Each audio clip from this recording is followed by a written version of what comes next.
perché l'altro mi sa che... Ci dovremmo essere finalmente. Ciao ragazzi, scusate il ritardo, c'è stato un piccolo contrattempo perché avevamo preso l'altro computer, però ora abbiamo risolto. Diteci se ci sentite, se è tutto a Centrati. posto.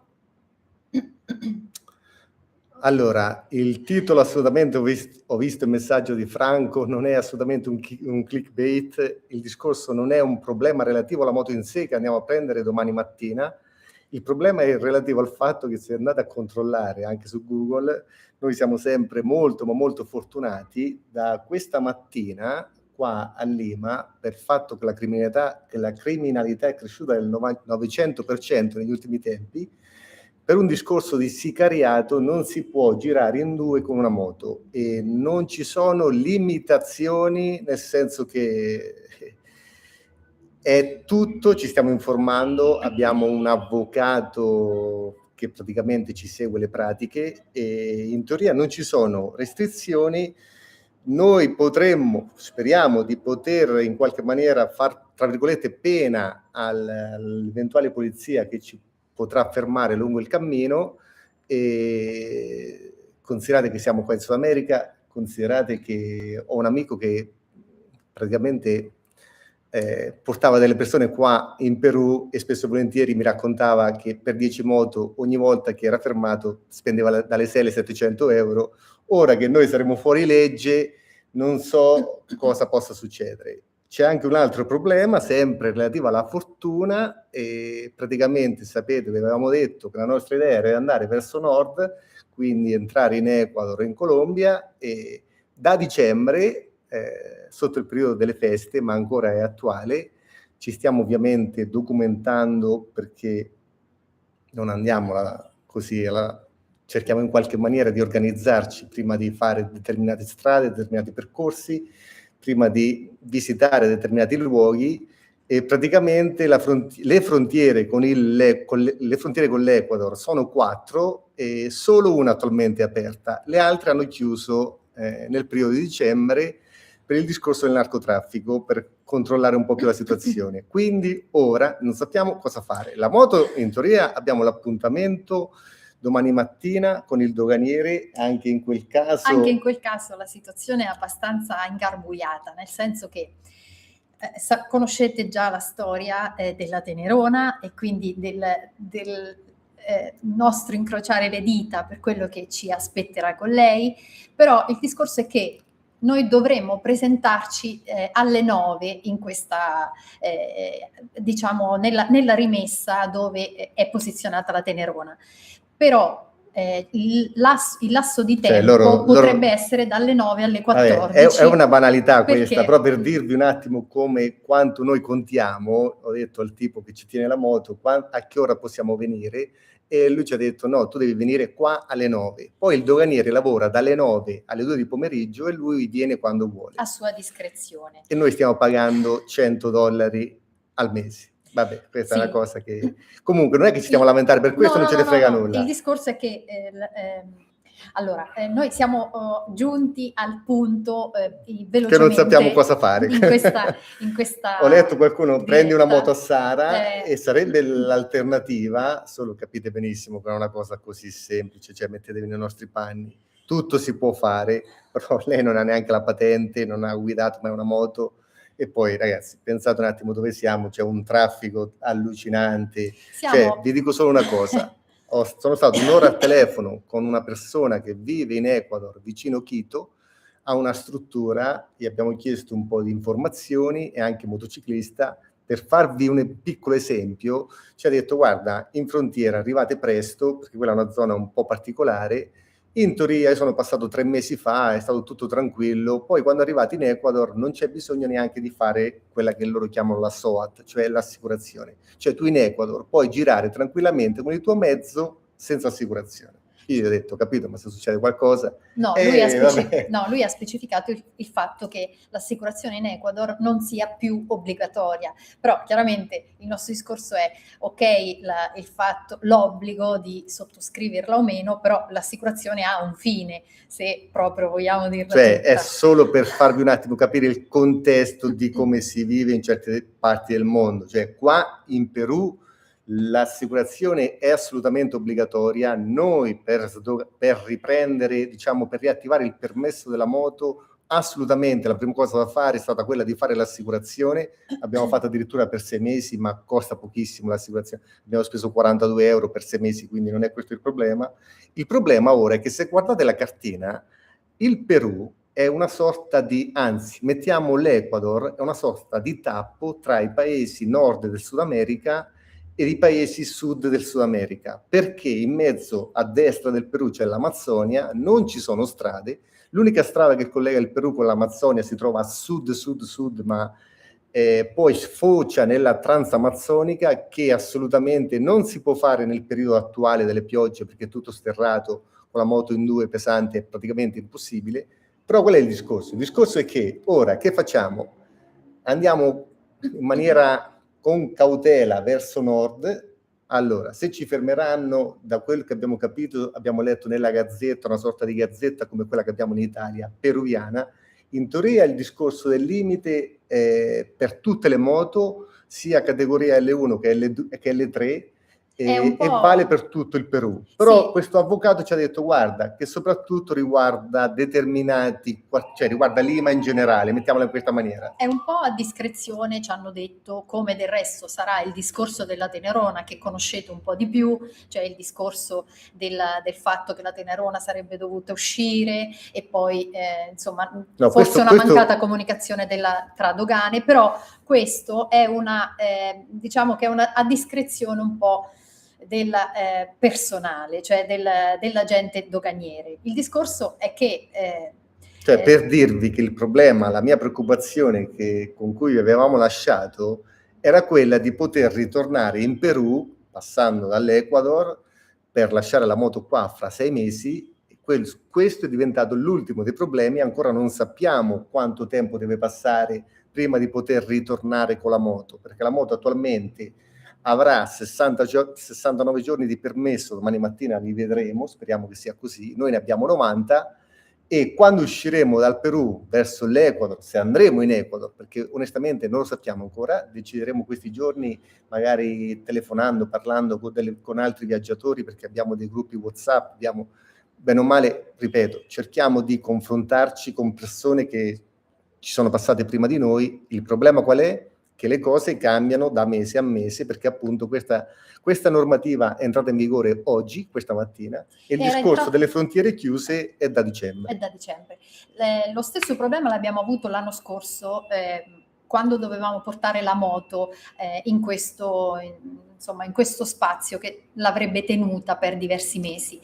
Era un lunedì e da quel lunedì partiva questa normativa. All'epoca erano previste solo sanzioni economiche, quindi nel caso in cui fossimo stati fermati ci sarebbe stata una multa e ok. In teoria anche adesso è così, solo che è diventata più restrittiva la cosa perché la situazione si è aggravata. Cioè, considerate che poi magari vedrete un video quando siamo scesi dall'aeroporto per arrivare qua, noi ci troviamo nel quartiere Miraflores, il quartiere più ricco, ma lo scegliamo volutamente perché è il quartiere più sicuro, perché la sera devi stare attenti ovviamente a muoverti, non è che c'è il coprifuoco, però ovviamente loro ti vedono benissimo che tu sei uno straniero e capiscono, è un po' come girare con la Tenerona. Io parlavo con questo tipo qua dell'Ecuador, lui ha fatto un giro che praticamente è tipo quello che volevo fare io, l'ha fatto 2 o 3 anni fa, e lui, benestante dell'Ecuador, ha una Guzzi V85, però il giro non l'ha fatto con la Guzzi, l'ha fatto con una moto classica 300 di cilindrata, perché ovviamente per quanto la Tenerona in Italia non la vuole nessuno, qua come andiamo vestiti, con il casco che abbiamo, con le valigie, cioè siamo un lingotto che viaggia, quindi è difficile, cioè, tra virgolette, calarsi e diventare, non voglio fare assolutamente nessun tipo di razzismo, diventare come loro, ma nel senso ti riconoscono all'istante perché la nostra attrezzatura, la nostra moto, qua praticamente non c'era nessuno. No, ma ce ne accorgiamo anche camminando per strada. Adesso Ma è normale, dai. in moto saremmo comunque bardati, con casco, eccetera. Ma ce ne accorgiamo anche se siamo abbastanza, insomma, easy, ce ne accorgiamo perché quando passiamo vicino al botteghino del cambio, subito ci fermano facendoci vedere addirittura l'euro. Vabbè, Quindi non ipotizzano neanche che siamo americani quanto europei. Comunque il discorso, ragazzi, in che mondo viviamo? Io, cioè, tutte queste cose qua, per quanto ce la possa mettere tutta, porca di quella puttana, cioè, ma io pensavo una cosa, quando 4 anni fa oramai, guardavo persone che viaggiavano per il mondo perché magari facevano dei lavori che potevano prendere 2, anche 3 mesi e mantenere il lavoro. Ovviamente noi, col lavoro che facevamo, marchigiani, che da noi le ferie, quando ti danno 3 settimane è come se ti danno un rene, praticamente per noi era impossibile fare quella cosa. Quindi l'unica scelta qual era? Quella di prendere, lasciare, crearsi un lavoro lungo la strada. Ora che ti ci trovi dentro, ma lo fai in maniera lenta, è molto più complicata la cosa, anche perché se noi volessimo girare qua 4, 5, 6 mesi, ma in maniera lenta, per condividere, per lavorare, per creare video, poi magari non puoi passare per il Venezuela, anche se le cose un po' stanno cambiando, vedremo in futuro, ma devi ritornare indietro, quindi devi ripassare per le frontiere quelle un po' più... Siamo consapevoli comunque che a livello internazionale la situazione non sia proprio delle più rosee, lo sapevamo appena partiti, sapevamo che il Perù da qualche anno sta attraversando un periodo piuttosto difficile. Abbiamo tra l'altro in chat anche Pietro Adriano Mori che ci dice: ciao Francesco, ero in Perù in moto a ottobre, ci sono i Toy Hilux della polizia ovunque, ma ogni volta che mi hanno fermato appena vedevano che ero un turista mi mandavano subito anche via. A noi l'anno scorso hanno fermato 3-4 volte, il Perù è l'unico posto che controllano perché le altre parti non ci hanno fermato praticamente mai. E anche a noi mandavano via. Io ovviamente, ragazzi, è un po' l'appiglio a cui ci stiamo un po' cerchiamo un po' di pensare, cioè io penso che ci vedono capita... diminuire il sicariato, nel senso che la persona dietro riesce a scippare e quindi la persona che guida fuggir via in maniera veloce. Cioè, se guardano noi saremo in mano, diciamo, alla polizia, e questo sarà, penso, l'ultimo dei problemi. Il problema che un po' mi dà un po' più fastidio è il fatto che voi dovete sempre pensare che io non vado solo e quindi, cioè, ragazzi, capite la situazione, penso un po' anche per Sara, e quando leggo che quelle zone là, cioè, le frontiere sono chiuse, perché non si può entrare, perché cioè, sappiamo benissimo le problematiche del narcotraffico, sappiamo benissimo che non sono paesi tranquilli, però porca di quella paletta. Cioè. Ecco, c'è Daniel Lima che ci invita in Brasile, verremmo molto molto volentieri, ma verremo di nuovo, Daniel. Il fatto, Daniel, che ora non sappiamo cosa fare, perché potremmo anche scendere e andare verso Cuzco, vedere Machu Picchu, che ancora non abbiamo visto, la montagna dei 7 colori, c'è un sacco di roba a sud del Perù da vedere, però il fatto che mi dispiacerebbe tantissimo, siamo qua, ci è rimasto veramente poco per arrivare, perché il nostro obiettivo qual era? Il nostro obiettivo era focalizzarsi sui paesi nord, poi rilasciare la moto a Lima e l'anno prossimo chiudere il cerchio del Sud America, dedicandoci tantissimo al Brasile e riportare la moto a Montevideo per farla tornare a casa dopo tantissimo tempo. Ora, la mia preoccupazione che avevo tempo fa non ce l'ho più minimamente, nel senso non so quanto tempo deve passare per poter ritornare in Perù, ho quest'altra perché porca di quella, come ho detto, perché tutte adesso devono succedere? No, ci rendiamo conto che noi la stiamo chiamando sfortuna nei nostri confronti, ma in realtà è un disagio enorme per gli abitanti di Lima. Tenete presente che molte persone hanno la moto o comunque una sorta di moto di cilindrata magari più piccola proprio come unico mezzo per portare a scuola i bambini, per accompagnare la moglie a fare la spesa, per cui questo è un disagio enorme per la popolazione del posto. Ma noi poi... siamo un problema insomma che si è verificato perché noi siamo di passaggio. Ma poi l'italiano medio quale sono? Cioè, allungare dei dollari non mi piace questa cosa qua, cioè nel senso perché? Cioè, abbiamo già... Vabbè. No, vabbè, il Perù è anche in una posizione abbastanza difficile, nel senso che non è paragonabile ad altri paesi. Qua Alessandro scrive: ciao ragazzi, seguo anche un altro youtuber, addirittura in Pakistan la polizia scorta i turisti, non c'è un modo, anche a pagamento, per farsi scottare fuori almeno dalla zona rossa. Cioè, il discorso del Pakistan lo conosco benissimo, là hanno questo modo di fare, tu non ti puoi esimere da sganciare dalla polizia, e anzi ti costringono a fare delle tappe giornaliere pazzesche, perché devi andare a dormire anche dove dicono loro. Il discorso qual è? Il discorso è che, cioè, noi facciamo questo è la nostra vita, e la vorresti fare in una maniera leggermente più tranquilla, più libera possibile. Quello che mi fa un po', che mi mette malumore, è il fatto che devi sempre pensare magari un po' la tranquillità, anche se quando fai questa vita qua la tranquillità ovviamente non è come la vita classica casa, che fai a casa, però... Fabio Petron dice una cosa: Francesco, come vi ha già suggerito qualcuno, caricate la moto in un furgone, andate a sud, visitate poi il Brasile, o andate a nord e visitate l'Ecuador. Allora, guarda Fabio, il discorso qual era? Il discorso della moto, ti ripeto, secondo quello che abbiamo letto, dovrebbe riguardare la zona di Lima, e alla fine io penso che se io ci voglio provare, questa cosa la metto in secondo piano, nel senso che se ci fermeranno pagheremo, se Sara deve scendere rimarrò lì con lei, una soluzione si trova.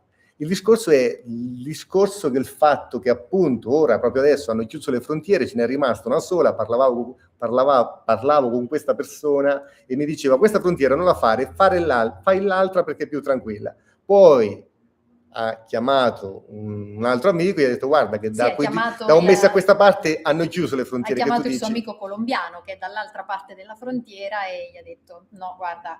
questo era colombiano, era Ecuador, Colombia, esatto. Invece parlo... Perù, con il Perù, scusami. Sì, comunque, queste sono le nostre problematiche e noi non ci, in qualche maniera, pensiamo sempre in maniera ottimistica. Voglio rispondere anche a Giussi che dice: ciao ragazzi, è pazzesco, che leggi stupide. Giussi, l'abbiamo pensato anche noi, da Quito è quasi, ti fa proprio arrabbiare, perché è una limitazione delle libertà, ripeto, per noi ok, ma soprattutto per la gente del posto. Però in parte ci mettiamo anche nei panni di chi dovrebbe cercare di risolvere la problematica pericolo che è ai massimi livelli della microcriminalità, e quindi cerchiamo di capire che magari cercano di limitare i danni, purtroppo limitando la libertà delle persone. Quella nostra che siamo turisti o comunque che viviamo di questo ci fa molto arrabbiare, però ci rimettiamo sempre nei panni delle persone del posto. Cioè il discorso è che io alla fine ci provo comunque, però perché devi fare una cosa che, cioè, nel senso, che male c'è in quello che facciamo? Perché abbiamo i paletti in maniera continua per poter fare quello che noi abbiamo chiamato giro del mondo? Cioè, ripeto, da fuori questo è un messaggio che deve passare, perché da casa magari c'è la gente che guarda creatori di contenuti come noi e tutto sembra facile, tutto sembra come, che ne so, viaggiare in Europa.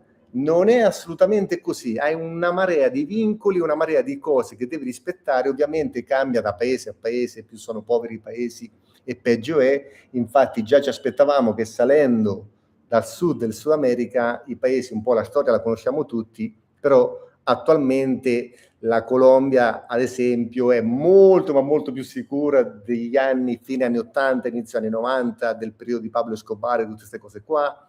Il Venezuela attualmente si può entrare, anche se con il fatto di Trump avevano chiuso lo spazio aereo. Se andate a controllare, i voli che arrivano a Caracas sono veramente pochi, però quello che attualmente stiamo vivendo e ci stiamo informando sono proprio i confini terrestri e non sono sicurissimi. Già quando uno ti chiude un confine, nel senso, un paese enorme come il Perù e che confina con l'Ecuador ha una sola frontiera aperta di 4, tu un minimo di domande te le fai.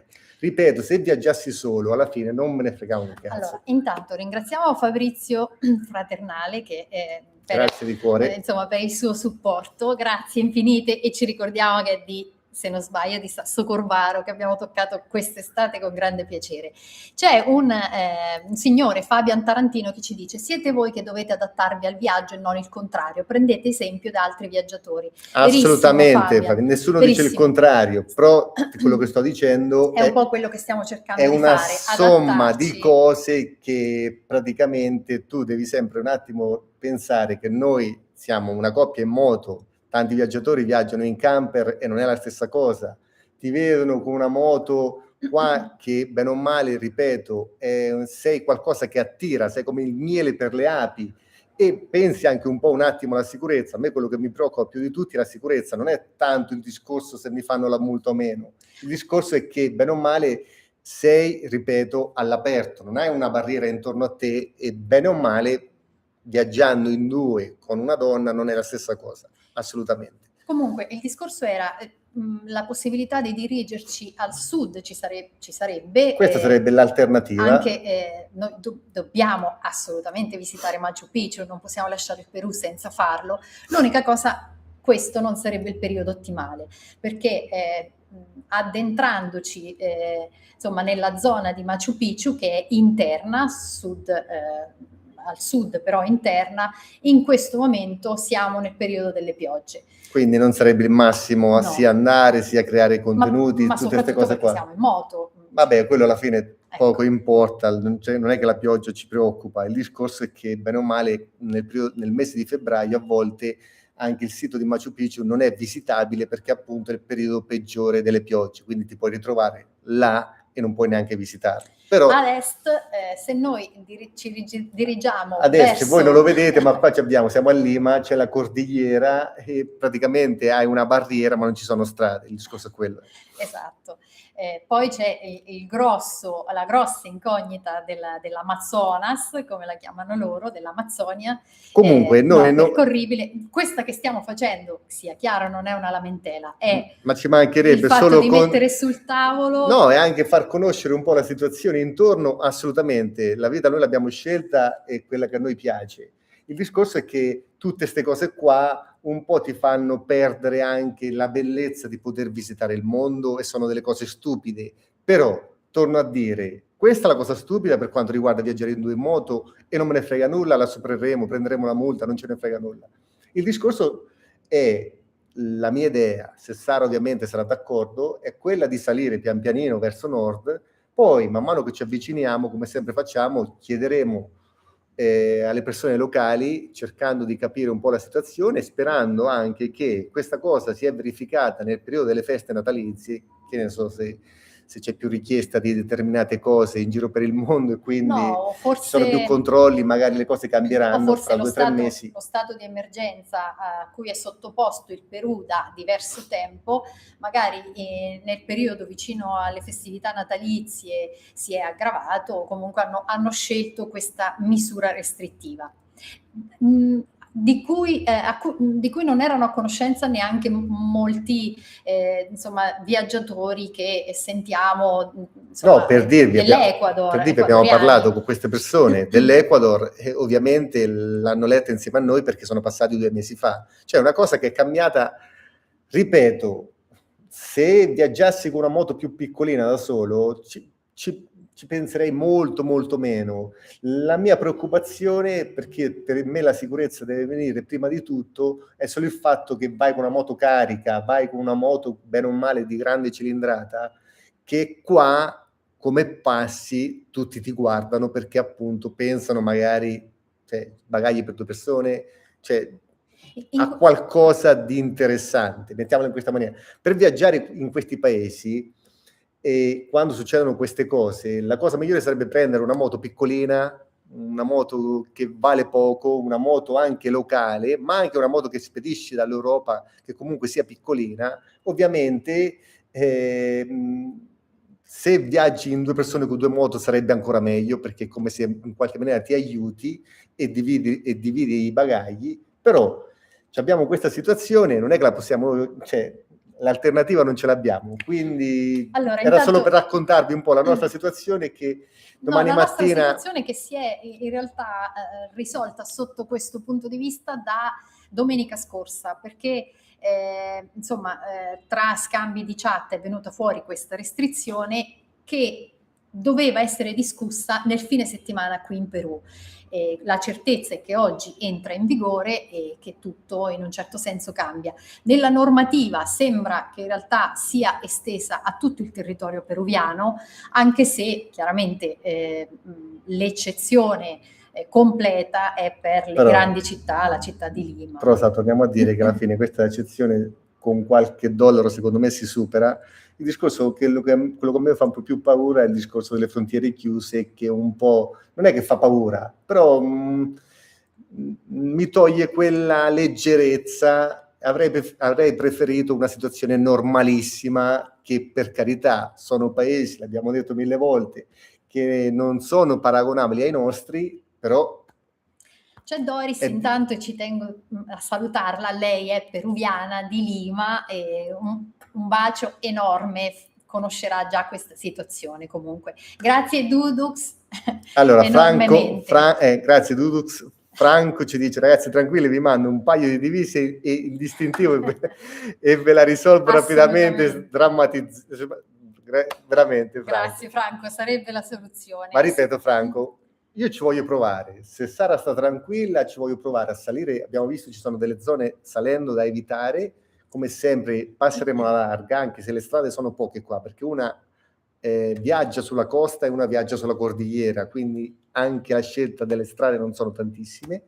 Ci avvicineremo pian pianino e vediamo quello che succede. Sì. E da lì decideremo se poi magari far dietro front, perché bene o male, ok, essere coraggiosi, andare a testa alta, tutto quello che volete, però torno a dire che bene o male quella percentuale di sicurezza ce la dobbiamo mettere. Ci hanno detto, il tipo con cui parlavo, ci ha ribadito le solite regole. Ovviamente arrivate non dopo le 5 di pomeriggio, le 6 a calare del sole, perché questo fa parte un po' del Sud America, ma questa cosa non c'è bisogno che ce la dica Dallas nessuno. infatti ci dice, intanto Matteo Sabotino, grazie enormemente. Dallas ci dice, ma lontano dalle metropoli sembrava meglio, uscite da Lima alle prime luci dell'alba, anche qui bisognerebbe un po' più tardi, per qualcuno che volesse intraprendere all'alba, no, un po' più tardi. Però magari verso le 7, le 8 di pomeriggio, perché la regola qual è? Che i delinquenti a quell'ora vanno a dormire, il discorso è quello. Alessio faceva una domanda interessante e diceva: ragazzi, ma questa instabilità per quanto riguarda la sicurezza c'è anche di giorno un saluto enorme. Allora Alessio, il discorso è questo: dove siamo noi? Noi usciamo tutti i giorni, usciamo soprattutto il giorno, ma dove siamo noi è un quartiere felice, perché ci sono i benestanti, c'è tanta polizia, cioè troviamo molta più polizia qua rispetto che a una città italiana. Sì, però siamo su un quartiere molto benestante. Molto benestante, quindi... che l'abbiamo scelto volutamente. Poi ci sono, considera che Lima ha quasi 10 milioni di abitanti, bisogna un attimo rendersi conto che ci sono dei quartieri, anche quando scendi all'aeroporto, che l'aeroporto si trova vicino al porto, che se andate a vedere su internet, quel quartiere là che si chiama Callao, cercate Callao, non ascoltate la professoressa, è il quartiere che praticamente è off limits, nel senso che la sera tra i quartieri non ci devi andare, cioè devi sapere. Diciamo un attimo che Gabriele, che mi conosce, dice: con Sara non è possibile partire alle prime luci dell'alba. Ecco, c'è anche questo problema qua, ma questa cosa, Gabriele, questa la supero tranquillamente, perché se per me c'è anche quel giorno, se andremo verso nord, che supereremo la frontiera peruviana con l'Ecuador, quel giorno, se bisogna partire presto perché arrivi in frontiera alle 9, alle 10, anche perché poi se la zona praticamente di confine è la zona dove bisogna fare attenzione, la mia idea qual è? Dormire minimo 2 ore prima e andare a dormire minimo 2 ore dopo. Considera che 2-3 ore per i controlli ce li metti sempre, quindi devi prendertela per tempo, perché noi siamo abituati quando giriamo in Europa che si arriva la sera alle 8, alle 9, perché partiamo con la massima tranquillità. Ma qua, Gabriele, comando io e se bisogna buttarla a letto ce la butto. Più che comandi tu, Grazie Maurizio di cuore. comanda insomma il clima in questo momento esterno. Maurizio, grazie infinitamente. Doris ridice, sì, Miraflores, è vero, siamo proprio a Miraflores. Russell dice è la volta buona che porti Sara a Versailles. Un po', guarda, devo ammetterlo, perché lei, anche ieri abbiamo fatto una piccola discussione, capita spesso di farla, perché abbiamo due caratteri differenti, però io capisco il suo modo. Diciamo che quando a me salgono un po' di paure sul groppone, divento un po', non dico pazza, però mi capita di diventare un po' meno sopportabile, nel senso che comincio a dire delle cose anche un po' insensate, però ci siamo quasi. Però il discorso qual è? Comincia a impaurirmi. Il discorso qual è? Che ormai esperienza ce l'abbiamo. Se ti metti a leggere, viaggiare sicuri, tutta sta roba qua, cioè ragazzi, non si esce di casa. Ovviamente qua da fare più attenzione, però per esperienza, questo possiamo dirlo, che in tantissimi posti abbiamo letto, guarda, ci succede questo e quant'altro, ma facciamo i dovuti scongiuri, è andata sempre bene. Quindi il problema qual è? Il problema è che quando va male è troppo tardi. Per questo cerchi sempre comunque di prevenire, nel senso informarti prima di fare qualcosa. Allora, Claudio dice, ma Sara è ancora segnalata alle frontiere? No, è una domanda. È ancora segnalata sulle frontiere? No, la frontiera era quella cilena. Poi una in particolare che era... No, però quando sei segnalata alla frontiera cilena, tutte le frontiere, però quelle cilene, Claudio. Credo sia andata in prescrizione, ormai un po' di tempo è passata, anche se i cileni sono un po' come i tedeschi. Mi auguro che l'abbiano lasciata passare in prescrizione. Matt Tandy dice, domanda stupida, ma non c'è un traghetto simile per togliersi dalla zona? Allora, il discorso qual è? Devi guardare un attimo la cartina. Lima si trova al centro del Perù, sulla costa. Quindi se tu vai verso nord, significa, penso, 10 ore di moto, verso sud sono 10 ore di moto che abbiamo fatte già. Ma no, forse centro, 10 ore forse ho detto un po' poco, di più. È grande il Perù, 4 volte l'Italia, e Lima si trova al centro. E se vai verso il centro dell'America Latina, del Sud America, ci sono le Ande e leggermente sopra c'è l'Amazzonia, quindi siamo abbastanza circondati. È per questo che un attimino Giancarlo dice non siete del posto, ma la stessa cosa Giancarlo che mi sono opposto anch'io, cioè sì. Gli dico, se mi fermano gli dico, ma di che cosa stiamo parlando? Sono 3 anni che abbiamo la moto qua, 4 anni, mi trovo qua in mezzo, fate questa normativa, quindi ripeto, questa normativa e io la metto in secondo posto. Quello che un po' più mi preoccupa sono le frontiere chiuse proprio a dicembre. Questa cosa un po' mi preoccupa perché i paesi, un po' per esperienza lo dico, quando un paese è pericoloso lo chiudono, tu non puoi entrare. Questa cosa è successa ad esempio in Venezuela non tanto tempo fa. Se ti fanno entrare significa che comunque tutto questo pericolo non c'è. Quello che mi dà un po' fastidio è il fatto che di 4 frontiere, considerate quanto è largo il Perù, ce n'è solo una, cioè nel senso tu peruviano, se vuoi andare in Ecuador, se ti trovi magari sulla selva, devi fare 300 chilometri per arrivare sulla costa ed entrare. La selva è la traduzione di foresta amazzonica in spagnolo. Cioè capite che se questa restrizione l'hanno messa proprio adesso, questo mese qua, magari è un periodo che vogliono in qualche maniera un po' più controllare, ma tutto questo riguarda il narcotraffico. Cioè qua siamo il Perù, il secondo produttore di droghe nel mondo, la Colombia simile, quindi è una guerra che esiste da sempre. Salutiamo intanto Sonia e Matteo che ci hanno scritto: la nostra opinione è quella che possiate viaggiare e spostarvi con relativa tranquillità. È vero, ragazzi, stiamo cercando anche noi di barcamenarci tra le varie notizie che ci arrivano. C'è da dire anche un'altra cosa, che non sempre sono così attendibili, qualche volta non sono aggiornate. Voi che avete viaggiato in questa zona sapete che è tutto molto cambia tutto molto repentinamente, ma che è anche più tranquillo di quello che ci dicono, nel senso che se rispetti le classiche regolette a grandi linee, noi io la sensazione di pericolo, onestamente, non l'ho mai percepita, anche se abbiamo fatto delle zone dove avevamo letto che non era poi così tanto sicuro.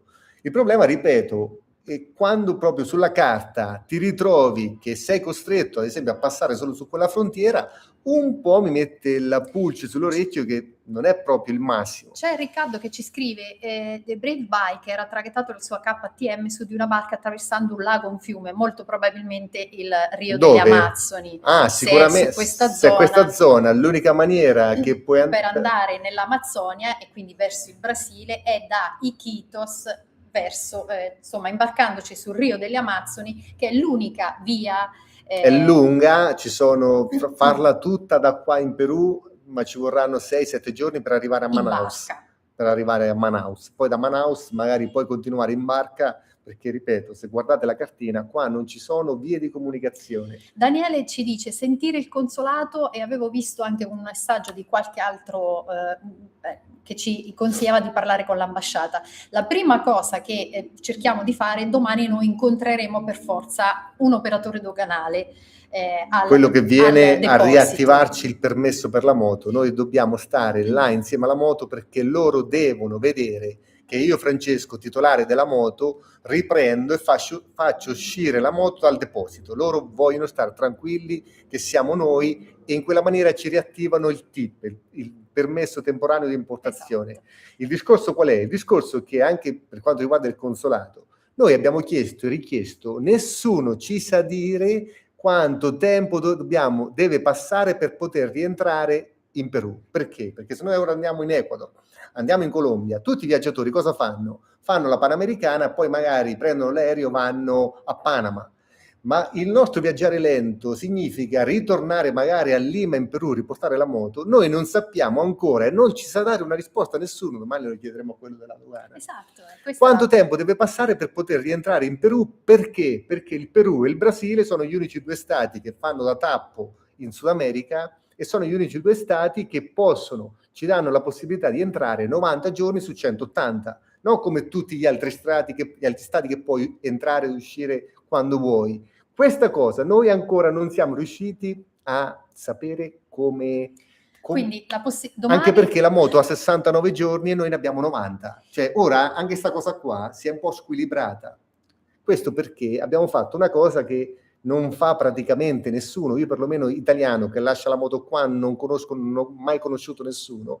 Anche questa cosa che abbiamo due permessi differenti come tempistiche, cioè, e poi esci dal paese e devi, tra virgolette, all'interno del paese puoi stare 90 su 180 o 180 su 360, cioè, mi sai dare una risposta? Se io esco e ho ancora 20 giorni per la moto, quanto tempo deve passare per poter azzerare questo tempo? Quindi il primo step che faremo sarà quello di domani di parlare con l'operatore doganale, cercando di capire il più possibile, anche se non siamo molto speranzosi, nel senso che magari... Anche perché questa è la dogana di Lima. Le dogane terrestri che si trovano da qua a... bisogna che guardo Google per capire il numero di chilometri, comunque Lima è al centro del Perù, sono lontane e non comunicano. Noi abbiamo 5 mail che mandate a giugno scorso dove dovevamo uscire assolutamente con la moto. Ma magari c'è stato solo un disguido. Adesso... Perché non comunicano? Io sto tranquillo con la moto, io sono convinto, non lo voglio dire, niente, che va tutto bene. Leggiamo qualche messaggio. Vedevo magari fra qualche giorno si risolve tutto. Un abbraccio grande da Elsa, credo, Germania. Grazie Francesco. Grazie. Non siamo tanto speranzosi perché purtroppo quando siamo andati via c'era la stessa situazione, poi evidentemente l'hanno bloccata. Però può capitare che magari fra un paio di mesi, magari lontano dalle feste natalizie. Sappiamo anche, e Doris se ancora sta guardando, sappiamo anche che il 12 aprile, tra l'altro il compleanno del nostro nipotino Riccardo, ci saranno nuove elezioni qui in Perù, quindi sarà un momento anche ancora più caldo. Era meglio che non la sapevo sta cosa. Insomma, questi paesi sono un po' in subbuglio, nel senso che non è un periodo tranquillo, ma in realtà non è un periodo proprio tranquillo a livello internazionale, l'abbiamo visto. Quindi ragazzi, lo chiediamo a voi, che facciamo? Andiamo verso nord o verso sud? Questa è la domanda. Sonia e Matteo, se ancora siete qua, che facciamo? Andiamo verso nord? Allora, Matteo ci richiede cosa vi è capitato che sento parlare di dogane. Vabbè, dai. No, parlavamo delle dogane, sì, di quelle dogane che troveremo chiuse verso l'Ecuador, e è capitato in una dogana cilena che a me mi abbiano fermato perché avevo fatto una scorrettezza col miele che non potevo fare entrare in territorio cileno. Lorenzo dice: ciao ragazzi, ma neanche la polizia vi sa dire qualche info in più? Domani quando andiamo dal doganiere glielo chiediamo. Ma anche qua la polizia, vabbè, io non voglio dire nulla, cioè c'è la persona, c'è il poliziotto che magari ti dice una cosa e il poliziotto che te ne dice un'altra. Questa cosa è un po' normale, però ripeto, vabbè, andiamo avanti. Sì, ci dice Matt Dunn, giusto per migliorare la tensione pure le lezioni. Sì, le lezioni ci sono in diversi... Paolo Borroni dice verso nord, e Fabio Pedrone dice a sud al 100%. Ecco. Dallas verso la direzione più sicura. Paolo, verso nord. Ma Paolo Borroni, lui ti manda verso la morte, quello è poco ma sicuro. Verso la direzione più sicura. Chi è il capo del Perù? Gli telefoniamo tutti 120.000 iscritti. Ale, ciao, ben trovato. E vedrai che vi scortano. Go, noi ci pensiamo a tornare a sud, vediamo. Però è anche vero che ci sono delle zone bellissime qua. Ci trovavamo qua, vogliamo un po' chiudere il cerchio, abbiamo lasciato la moto a Lima volutamente. Domani paghiamo $1.000 per riprendere la moto, per averla lasciata qua. Cioè, per non essere tornati a Montevideo proprio per questo discorso, quindi la voglia, la curiosità di vedere dei posti nuovi c'è, anche perché, ripeto, se guardi la cartina siamo vicinissimi, solo che adesso dobbiamo sentire diversi pareri, abbiamo altri giorni qui a Lima, perché comunque... guarda, Riccardo dice, va a finire che dovete trovare un narcotrafficante per sapere qual è la via più sicura per andare. Può anche essere, però vabbè. Il funzionario doganale evidentemente è un'ottima fonte di informazioni. Noi, Tina, ce l'auguriamo, sì. Nel senso che speriamo che ci dicano e sdrammatizzino un po' la nostra posizione. È vero che siamo turisti, è vero che noi viviamo di questo, quindi è il nostro lavoro, non abbiamo cattive intenzioni. Capisco anche che l'importante è che non ce l'hanno gli altri con noi. Iniziare a fare delle eccezioni porta inevitabilmente a una serie di complicazioni, questo è vero, però vabbè, andate verso sud più sicuro, intanto nel frattempo ragazzi, magari costume da bagno e andate al mare. Qua il mare è pieno, noi siamo a 500 metri dal mare. Dovremmo entrare in Ecuador per andare al mare. Magari nel video del viaggio ve lo faremo vedere, qua il mare assolutamente non merita, anche perché non so, l'Oceano Pacifico non è mai bellissimo, ci sono delle zone per carità un po' più a nord dove il mare ha il suo fascino, ci sono anche le Galapagos. Parlavo con quel tipo prima dell'Ecuador vicino a Quito, lui ha una struttura e addirittura organizza anche delle escursioni, viaggi alle Galapagos, e questa cosa non è che ci mette un po' l'acquolino in bocca, cioè ci piacerebbe andare alle Galapagos, però dobbiamo arrivare là. Luca, grazie infinitamente. Grazie di cuore, Luca. Dalla Svizzera, vedo, franchi svizzeri. Allora, con le nuove elezioni potrebbe cambiare tutto. Sì, diciamo che i paesi dove tutto potrebbe cambiare sono il Perù, sono la Colombia e il Brasile ad ottobre. Insomma, c'è fermento, ma lo vediamo anche dall'Europa che c'è fermento.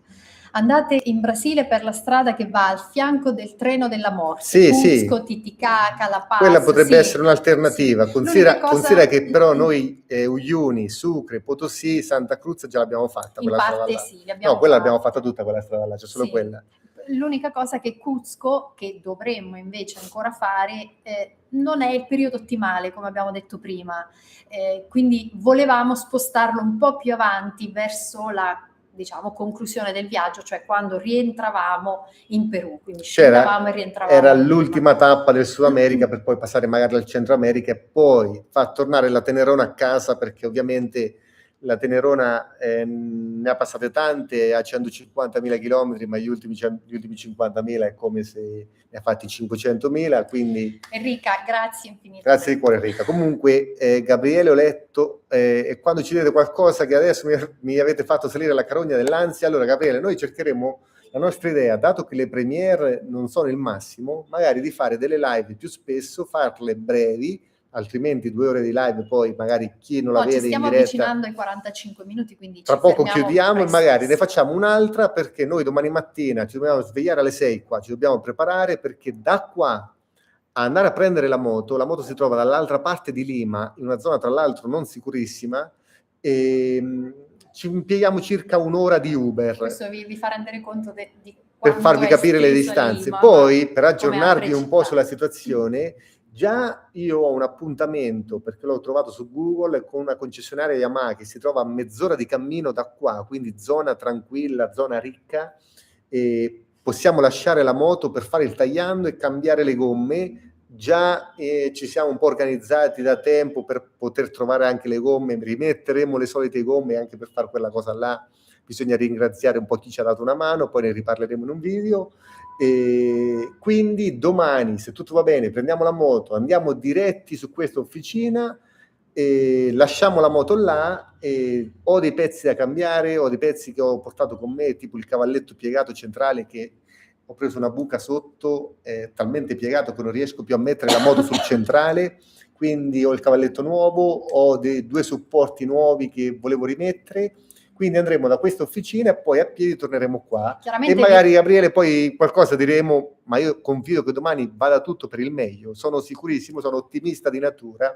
Ripeto, tra tutto quanto, quello che un po' mi sta più sul cavolo è il fatto che le frontiere sono chiuse. Questa Comunque, è la cosa che... Gabriele dice alle 6, povera Sara, sono 3 giorni che non penso altro. Povera un cazzo, Gabriele, no? Qua bisogna Comunque, fare le cose fatte Manu bene. e Dani, grazie infinitamente, un abbraccio a casa. Emanuela, grazie di cuore, veramente, non dovevate. Comunque, no, ragazzi... c'era una domanda importante a cui...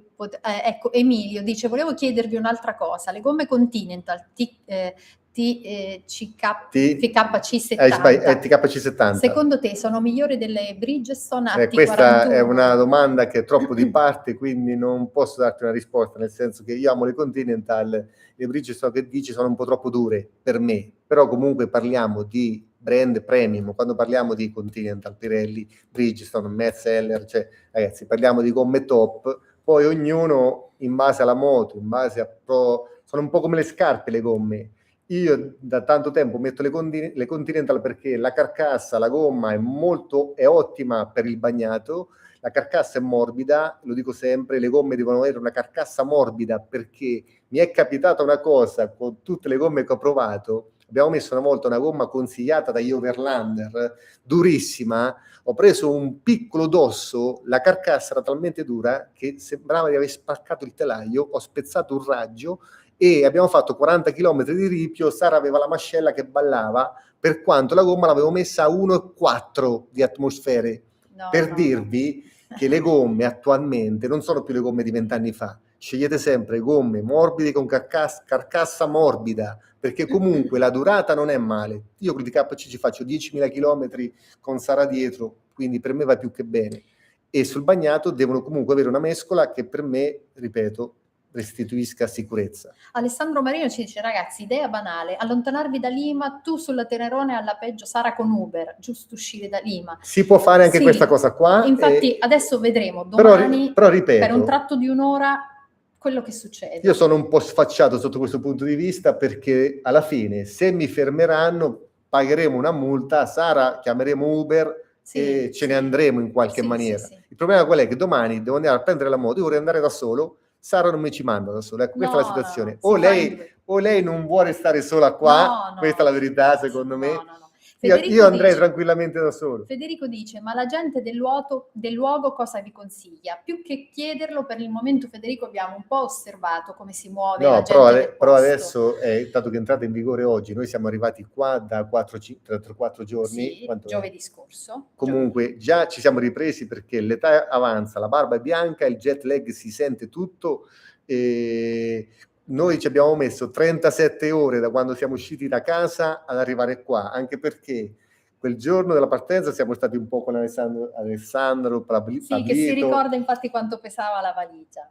Roberto, quindi è stato un giorno bellissimo, lungo. Poi siamo arrivati qua alle 6 di mattina, dopo 27 ore, e l'appartamento ce l'hanno dato alle 3 di pomeriggio, quindi siamo rimasti... Sì, Doris precisa, per muoversi per stranieri solo Uber è la scelta migliore. Doris, l'abbiamo visto, infatti, Noi l'abbiamo l'abbiamo utilizzata testato tante già volte. sia l'altra volta che questa volta arrivando dall'aeroporto, e in Per- effetti se doveste muovervi, Doris è peruviana e sta vivendo in Italia in questo momento, quindi se doveste muovervi qui a Lima o insomma nelle città grandi dove funziona Uber, è consigliabile Uber rispetto ad altri, insomma, rispetto a un classico al taxi, classico taxi. considerate che noi per venire qua 50 minuti con il traffico, la distanza, abbiamo speso 13 euro con Uber.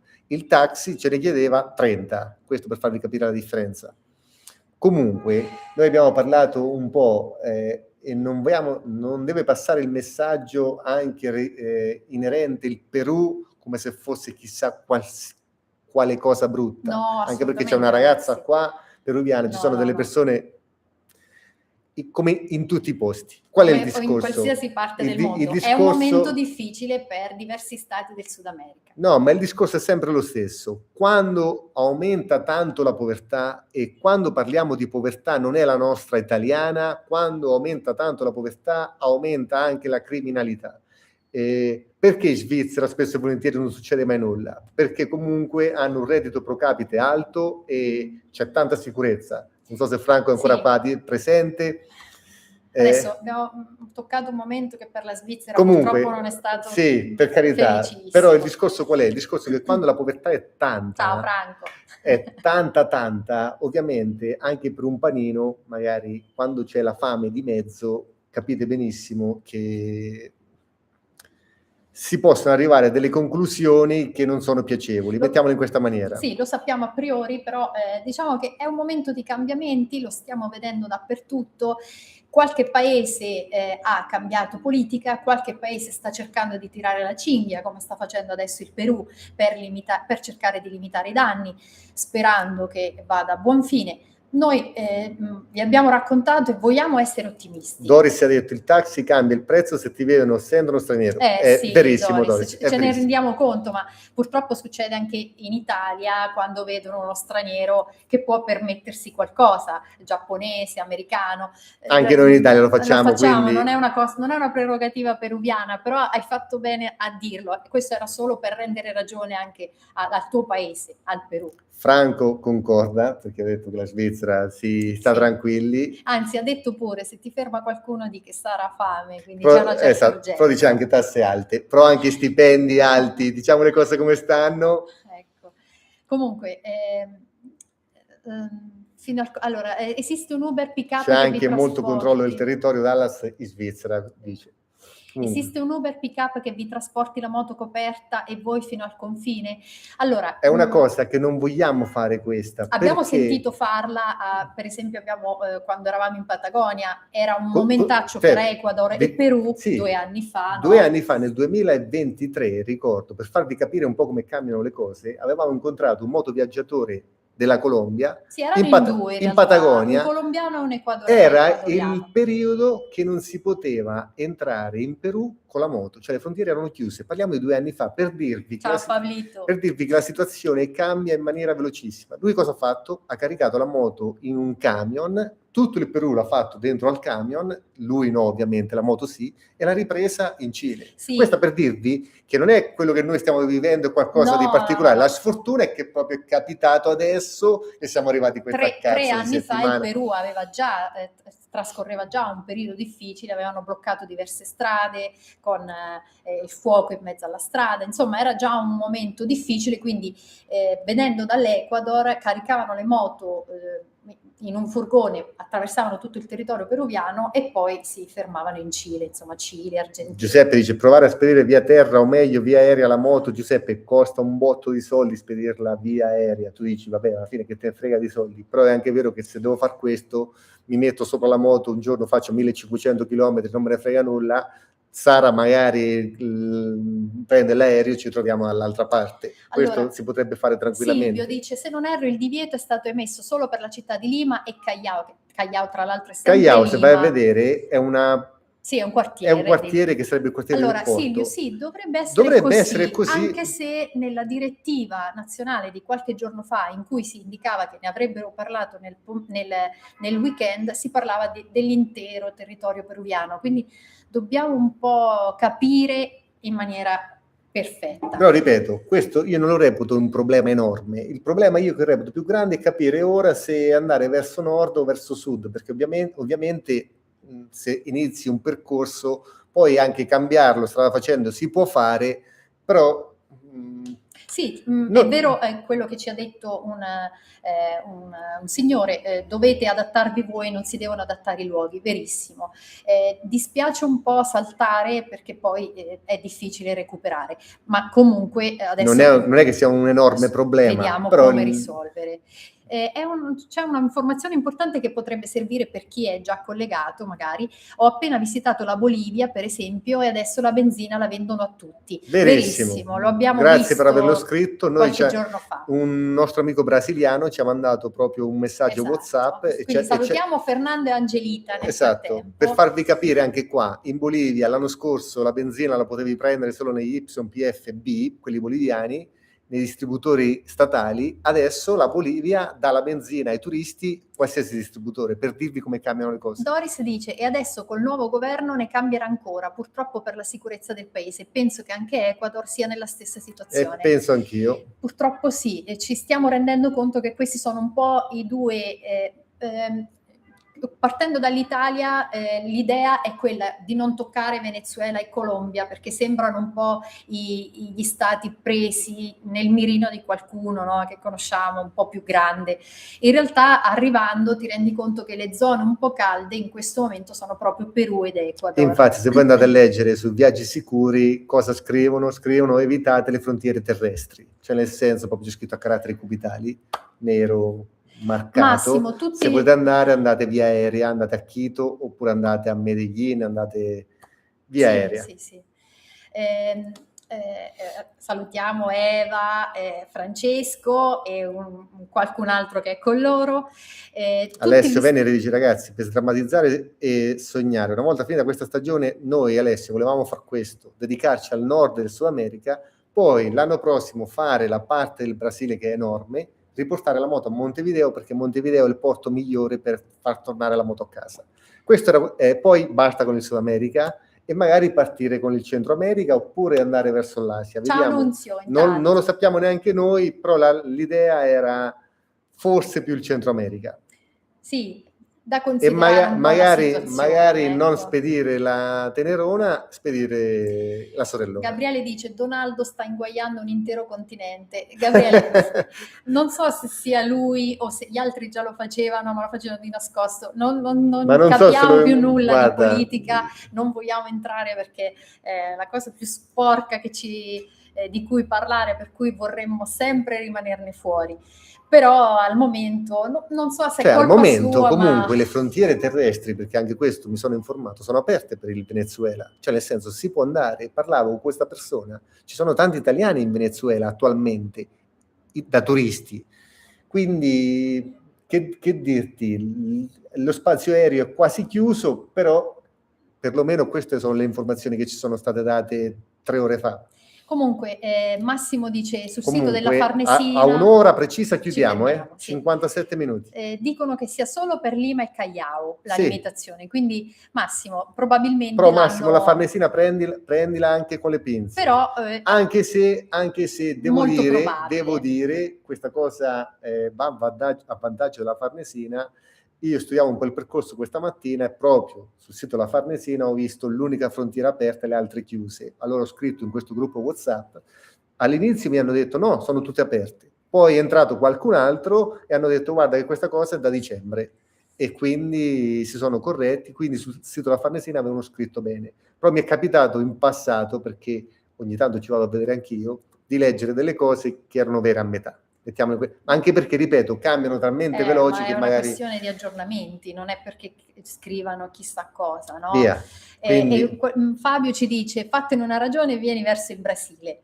Andiamo in Brasile. Gabriele, andate a nanna, anzi prima si mangia qualcosa e poi si va a nanna. Gabriele, qua è giorno e Sì, abbiamo sono da poco le pranzato 4 in di realtà. pomeriggio, perché ci sono 6 ore di fuso con voi, da voi sono le 10 di sera, quindi a voi diciamo andate a nanna. Ragazzi, se tutto va bene, vi vorremmo portare con noi anche nella preparazione di una cena, magari facciamo una diretta mentre prepariamo, mangiate con noi qualcosa. Insomma, abbiamo tanti progetti in realtà.